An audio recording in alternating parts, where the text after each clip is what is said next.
Hello दोस्तों। तो हम यहाँ पे शुरू कर रहे हैं। डे 12 है आज पर्यावरण और पारिस्थितिकी का। तो आज इसको हम शुरू करते हैं यहाँ पे। और आज इसका जो पीडीएफ मैंने टेलीग्राम चैनल पे डाल दिया है, जिसका लिंक डिस्क्रिप्शन बॉक्स में और कमेंट बॉक्स में मैंने पिन कर दिया। ठीक, तो डे 12 के अंतर्गत हम लोग आज जल प्रदूषण पढ़ेंगे इसका। ठीक है, प्रदूषण हम लोगों का चल रहा था इसके। तो हम लोग जल प्रदूषण पे थे। तो जल प्रदूषण, आप लोग इसको एक बार इसकी जो एक्सप्लेनेशन है इसको अच्छे से पढ़ लीजिए। और इसका, क्योंकि मैंने इसका लिंक भी दे दिया है आपको टेलीग्राम चैनल पे।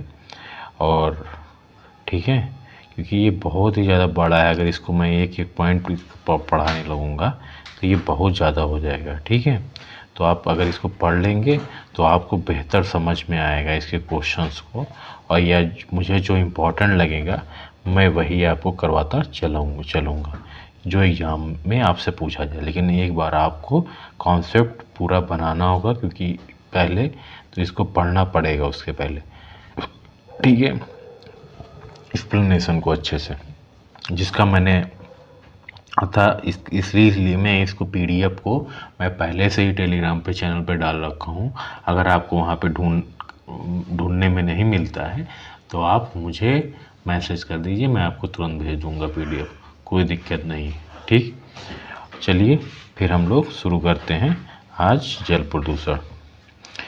जल प्रदूषण एक व्यापक समस्या है ना। ठीक है, और नाना प्रकार के प्रदूषणों में से जल प्रदूषण फैलता है। यहाँ तक कि जल में पोषक तत्वों की अधिकता भी जीवों के ऊपर प्रभाव डालती है। जल में जब जैविक तथा अजैविक दोनों प्रकार के पोषक तत्वों की वृद्धि हो जाती है तो इस घटना को सुपोषण या यूट्रोफिकेशन कहते हैं। अपशिष्ट जल, ठीक है,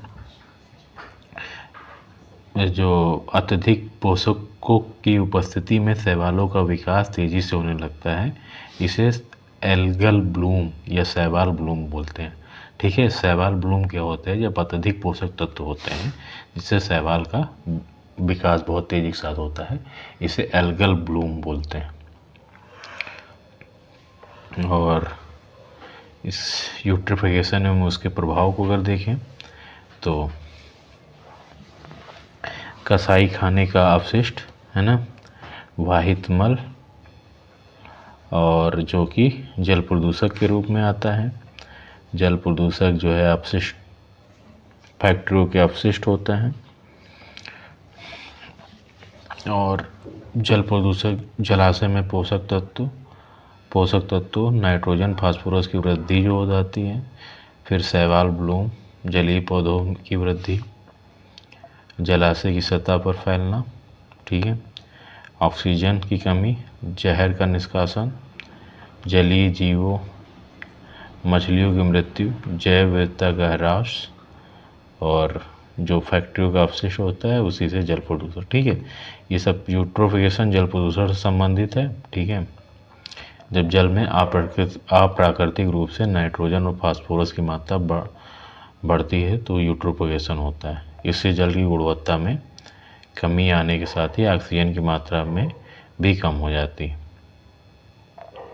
बायोलॉजिकल ऑक्सीजन डिमांड जो है जल प्रदूषण मापने की मुख्य इकाई है। कार्बनिक एवं अकार्बनिक अपशिष्ट अपघटित होने के लिए जल निकायों में घुलनशील ऑक्सीजन का उपयोग करते हैं, जिससे जल में घुलनशील ऑक्सीजन की मात्रा घट जाती है। घुलनशील ऑक्सीजन की मात्रा घटने से उसकी मांग बढ़ जाती है। बीओडी का अधिक होना जल के संक्रमित होने को दर्शाता है। यह तब है कि कार्बनिक अपशिष्ट की मात्रा बढ़ने से अपघटन की दर बढ़ जाती है तो O2 का उपयोग भी इसी के साथ साथ बढ़ जाता है। इसके फलस्वरूप घुली ऑक्सीजन की मात्रा घट जाती है अतः O2 की मांग बढ़ते अपशिष्ट की मात्रा से सीधा संबंध है। ठीक है, इसी मांग को जैव रासायनिक ऑक्सीजन या बायोलॉजिकल ऑक्सीजन डिमांड बोलते हैं। बीओडी का ऑक्सीजन का मापक है, अतः जहाँ उच्च BOD वहाँ निम्न DO, मतलब डिजॉल्व ऑक्सीजन, जिसको DO बोलते हैं। तो जहाँ BOD अधिक होगी, बायोलॉजिकल ऑक्सीजन डिमांड, वहाँ डिजॉल्व ऑक्सीजन उतनी ही कम होगी। यह तब है कि ठीक है, कि मात्रा कुछ सहनशील प्रजातियों जीव जैसे एनलीड तथा कुछ कीट डिम्ब ही बहुत अधिक प्रदूषित तथा कम DO वाले जल में जीवित रह सकते हैं। इन प्रदूषक जल का सूचक प्रजातियों के रूप में पहचाना जाता है। DO जो है 0.8 मिलीग्राम पर लीटर से नीचे हो तो वही बेहतर होता है, उसे संक्रमित जल की श्रेणी में रखा जाता है अगर इसे इतना होता है, सॉरी। और जब यह मात्रा 4 मिलीग्राम पर लीटर से कम हो तो इसे अत्यधिक प्रदूषित जल कहा जाता है। गंगा नदी में BOD की सर्वाधिक मात्रा कानपुर और इलाहाबाद के मध्य पाया जाता है। वस्तुतः कानपुर में गंगा नदी में भारी मात्रा में प्रदूषित पदार्थ डाले जाने के कारण यह BOD अधिक होता है। भूमिगत, और फिर इसके अलावा जो है आर्सेनिक से जो उत्पन्न कुछ रोग होते हैं, जैसे आर्सेनिक तो ब्लैक फुट होता है, त्वचा का कैंसर होता है, फेफड़े का कैंसर होता है, हाइपर केराटोसिस होता है, पेरिफेरल न्यूरिटिस होता है, डायरिया होता है, ब्लैक फुट होता है। फिर नेक्स्ट आते हैं गंगा नदी की तटीय आर्सेनिक की अधिक मात्रा पाई जाती है। ठीक है, तटीय क्षेत्रों में भूमिगत जल में आर्सेनिक की अधिक मात्रा पाई जाती है, लेकिन आर्सेनिक रासायनिक कीटनाशकों, खरपतवार नाशियों के छिड़काव द्वारा भी पारिस्थितिकी तंत्र में समा जाता है। ठीक है, इंसेक्टिसाइड और हर्बिसाइड के प्रयोग से यह आर्सेनिक जो है पारिस्थितिकी तंत्र में आ जाता है। जो धान का पौधा है ये आर्सेनिक का बेहतर अवशोषक माना जाता है। आर्सेनिक भूजल के जरिए अनाज में पहुंच रहा है, इससे समूची खाद्य श्रृंखला प्रभावित हो रही। फेफड़े का कैंसर देखा, त्वचा का कैंसर देखा हम लोगों ने। आजकल देखिए कैंसर के कितने मरीजों की संख्या बढ़ रही है निरंतर। ठीक है, और फिर भारत में सर्वप्रथम 1983 में पश्चिम बंगाल में आर्सेनिक द्वारा जल प्रदूषण का मामला सामने आया था। भारत के 7 राज्यों पश्चिमी बंगाल, झारखंड, बिहार, ठीक है, ये सब आर्सेनिक से प्रभावित हैं। और 2 अगस्त 2019 में भारत सरकार द्वारा लॉन्च जल जीवन मिशन में आर्सेनिक के उपचार की व्याख्या की गई। मिशन की शुरुआत मार्च 2021 तक विभिन्न राज्यों में 10,650 आर्सेनिक प्रभावित बस्तियों को पीने योग्य पानी उपलब्ध कराया जा चुका है। दामोदर नदी झारखंड के खमाट पाट से निकलकर हुगली में मिलती है। ठीक है, कोयला खदान और औद्योगिक क्षेत्रों से प्रभावित होने के कारण यह देश की अति प्रदूषित नदी बन गई है। गिरिडीह और दुर्गापुर के मध्य के 300 किलोमीटर लंबे मार्ग में तो यह जैविक मरुस्थल या बायोलॉजिकल डेजर्ट रह गई। तो गिरिडीह और दुर्गापुर के बीच जो है यह जैविक मरुस्थल, या इसको बोल सकते हैं बायोलॉजिकल डेजर्ट, इसको बोलते हैं, होकर रह गई। औद्योगिक मलबे में सबसे सर्वाधिक रासायनिक प्रदूषण जो है चमड़ा उद्योग से होता है। जल प्रदूषण तथा मृदा प्रदूषण के लिए प्रमुख रूप से वही उत्तरदायी है। देश में मणिपुर, त्रिपुरा, उड़ीसा, मेघालय, झारखंड और मध्य प्रदेश में पेयजल की गुणवत्ता के स्तर काफ़ी चिंताजनक है। भारत 85% ग्रामीण जनसंख्या भूजल पर निर्भर है। शेष 15% जनसंख्या खुले कुओं या जल के खुले स्रोतों से पेयजल प्राप्त करती है। भूजल में आर्सेनिक, फ्लोराइड, यूरेनियम जैसे जानलेवा रसायन मिले होते हैं। ठीक है, अतः वह नाक संलक्षण फ्लोराइड के प्रदूषण के द्वारा उत्पन्न होता है। यदि फ्लोराइड तत्व पानी में अल्प मात्रा में उपलब्ध हो, जो मसूड़ों और दांतों को संरक्षण प्रदान करता है, परंतु इसकी अत्यधिक सांद्रता फ्लोरोसिस नामक रोग का कारण बनती है। अत्यधिक फ्लोराइड का ग्रहण जो अगर करते हैं तो इसके कारण कुबड़ पीठ या हम्प्ड बैक होने की संभावना होती है। कुबड़ जो निकल आता है वो फ्लोराइड के कारण ही होता है।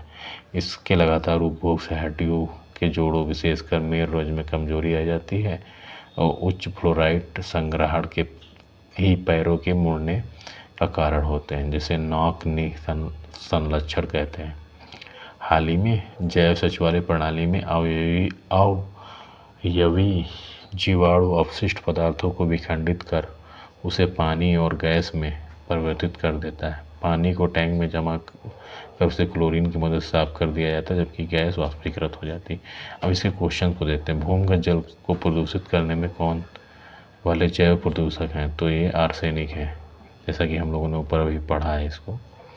ठीक है, इसको आप एक्सप्लेनेशन को पढ़िए। औद्योगिक मलबे में सर्वाधिक रासायनिक प्रदूषण होता है तो चमड़ा उद्योग से होता है। हम लोगों ने देखा अभी ऊपर, इसको आप आराम से पढ़ सकते हैं एक्सप्लेनेशन को। निम्नलिखित में से कौन सा वायु प्रदूषण से संबंधित नहीं है? तो यूट्रिफिकेशन वायु प्रदूषण से नहीं, जल प्रदूषण से होता है। ठीक है, अब यूट्रिफिकेशन की क्रिया को यहाँ पे बताया गया है, तो आप इसको देख सकते हैं यहाँ पे। सुपोषण से संदर्भ में निम्नलिखित में कौन सा कथन सही नहीं है? इसको वीडियो को पॉज करके आप पढ़ सकते हैं इसको। अगर वीडियो को आप नहीं पॉज करना चाहते तो आप इसको टेलीग्राम चैनल पे आपको PDF मिल जाएगी, वहाँ से पढ़ सकते हैं। ठीक है, नेक्स्ट क्वेश्चन पे आते हैं। यह जल निकाय के पोषक तत्व संवर्धन की घटना है। ठीक है, सुपोषण के संदर्भ में क्या है? तो यह जल निकाय के पोषक तत्व संवर्धन की घटना है। यह जल में घुलित ऑक्सीजन को कम करता है। तो इसके दोनों ऑप्शन है, ए और दोनों सही है ना। नेक्स्ट आते हैं, जैविक ऑक्सीजन आवश्यकता एक प्रकार का प्रदूषण सूचकांक है। तो जलीय वातावरण में ये प्रकार का BOT जो है जल प्रदूषण मापने की मुख्य इकाई है। यह कार्बनिक अकार्बनिक अवशिष्ट होने के लिए जलीय निकायों में घुलनशील ऑक्सीजन का उपयोग करते हैं, जिससे जल में घुलनशील ऑक्सीजन की मात्रा घट जाती है। घुलनशील ऑक्सीजन की मात्रा घटने से उसकी मांग बढ़ जाती है, BOT का अधिक होना। ठीक है, इसको आप आराम से पढ़िए। किसी जल क्षेत्र में BOT के अधिक संकेत देती है कि उसका जल सीवेज से प्रदूषित हो रहा है। ठीक, BOT का संकेत देती है कि उसका जल जो है सीवेज से प्रदूषित हो रहा है। नदी में जल प्रदूषण का निर्धारण के लिए घुली हुई मात्रा मापी जाती है ऑक्सीजन की। नदी का जल प्रदूषण मापा जाता है तो जल में घुली ऑक्सीजन की मात्रा से। जैव ऑक्सीजन मांग किसके लिए एक मापदंड है? तो जलीय पारिस्थितिकी तंत्रों में प्रदूषण के मापन के लिए। BOT व्युत्क्रमानुपाती होता है DO जो डिजॉल्व ऑक्सीजन के। नेक्स्ट क्वेश्चन देखते हैं। गंगा नदी में BOT सर्वाधिक मात्रा में पाया जाता है, तो इलाहाबाद और कानपुर के बीच में पाया जाता है। कानपुर इलाहाबाद भी। निम्न में कहाँ आर्सेनिक द्वारा जल प्रदूषण सर्वाधिक है? तो ये पश्चिम बंगाल में बहुत ज़्यादा होता है आर्सेनिक के द्वारा जल प्रदूषण। गंगा ब्रह्मपुत्र इलाके में। अपने प्रदूषकों के कारण निम्न में कौन सी नदी जैविक मरुस्थल कहलाती है? तो दामोदर कहलाती है। गिरिडीह से ये दुर्गापुर के बीच में ये जैविक मरुस्थल या बायोलॉजिकल डेजर्ट के रूप में जानी जाती है। नेक्स्ट क्वेश्चन देखते हैं। भारत में निम्नलिखित नदियों में जैविक मरुस्थल कहते हैं? तो ये दामोदर को बोलते हैं। गिरिडीह से और गिरिडीह से दुर्गापुर के बीच में जैविक मरुस्थल या बायोलॉजिकल डेजर्ट। भारतीय रेल उपयोग में लाए जाने वाले जैव सचिवालय के संदर्भ में निम्नलिखित कथनों पर विचार कीजिए। Bio toilets. जैव सचिवालय में मानव अपशिष्ट का अपघटन फंगल इनाकुलम द्वारा उपक्रमित होता है। इस अपघटन के अंत उत्पाद केवल अमोनिया एवं जलवाष्प होते हैं जो वायुमंडल से निर्मुक्त हो जाते हैं। तो इसके दोनों ही ऑप्शन गलत हैं, पहला और दूसरा। ठीक है, जो वर्तमान में 7% ट्रेनों के कोच में जैव सचिवालय का समावेश है। जैव सचिवालय प्रणाली में अवयवी जीवाणु अपशिष्ट पदार्थों को विखंडित कर उसे पानी और गैस में परिवर्तित कर देता है। पानी को टैंक में जमा कर उसे क्लोरीन की मदद से साफ कर दिया जाता है, जबकि गैस वाष्पीकृत हो जाती है। उत्तर प्रदेश की निम्नलिखित नदियों में कौन सी पर्यावरण प्रदूषण के कारण जैविक आपदा घोषित हो गई है? तो यमुना और गोमती। यमुना और गोमती नदी जो है जैविक आपदा घोषित हो गई। ठीक, नेक्स्ट क्वेश्चन देखते हैं। निम्नलिखित में से कौन से भारत के कुछ भागों में पीने के जल के प्रदूषण के रूप में पाए जाते हैं? तो आर्सेनिक है, फ्लोराइड है और यूरेनियम है। तो ये नहीं पाए जाते हैं, फॉर्मेल्डिहाइड और सरबिटॉल। ठीक है, नौकनी संलक्षण उत्पन्न होता है, तो ये फ्लोराइड के प्रदूषण द्वारा। भारत के किस महानगर में वार्षिक प्रति व्यक्ति सर्वाधिक ठोस अपशिष्ट उत्पन्न होता है? तो दिल्ली में जो है होता है। ठीक है, अब के अनुसार मुंबई ठोस अपशिष्ट वाला उत्पन्न करना इस संदर्भ में द्वितीय स्थान पे दिल्ली है, लेकिन प्रेजेंट टाइम में अब मुंबई हो चुका है। ठीक, D option. Next question, Bharat में ठोस अपशिष्ट प्रबंधन नियम 2016 के अनुसार निम्नलिखित में से कौन सा कथन सही है? तो अपशिष्ट उत्पादकों को 5 कोटियों में अपशिष्ट अलग करने होंगे। 2016 का नियम है, ये केवल अधिसूचित नगरीय स्थानीय निकाय, अधिसूचित नगरीय निकाय, इन नियमों में अपशिष्ट भराव स्थलों तथा अपशिष्ट प्रसंस्करण सुविधाओं के लिए सटीक और ब्यौरेवार मानदंड उपबंधित। तो यही सही है, सी। फिर नेक्स्ट क्वेश्चन पे आते हैं, समुद्री प्रदूषण।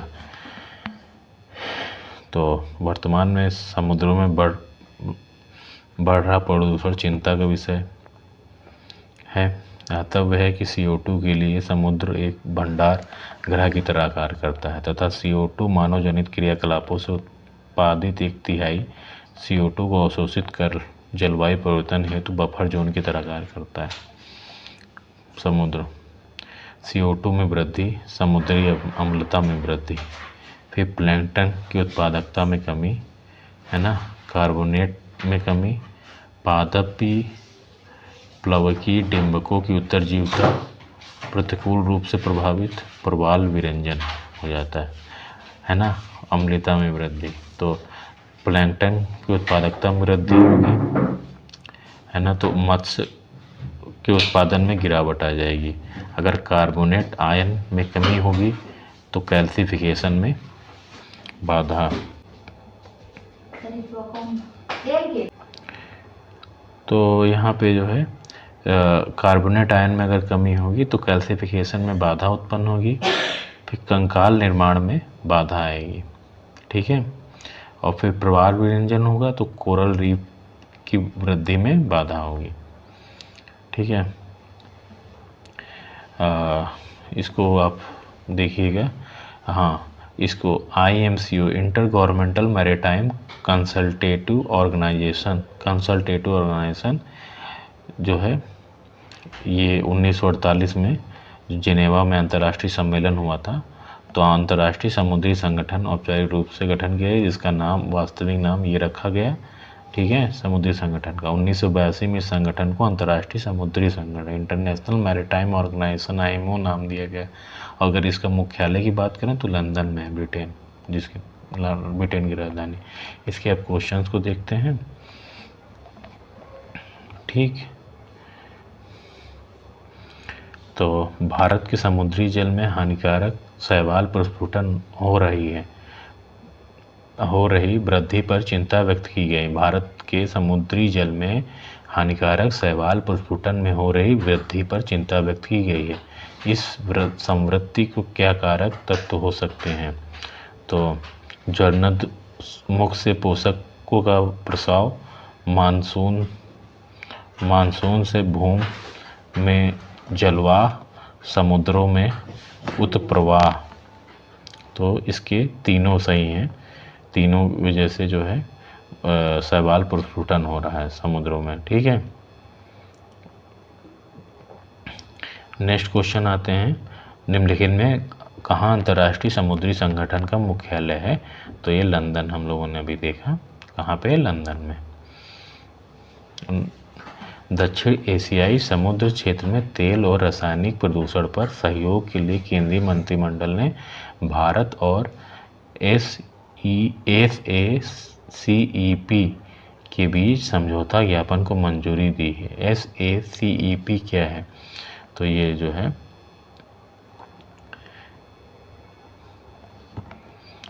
दक्षिण एशिया सहकारी पर्यावरण कार्यक्रम है ना। साउथ एशिया सहकारी मतलब SAC मतलब कोऑपरेटिव, और इन्वायरमेंट, ई से इन्वायरमेंट, और P से प्रोग्राम।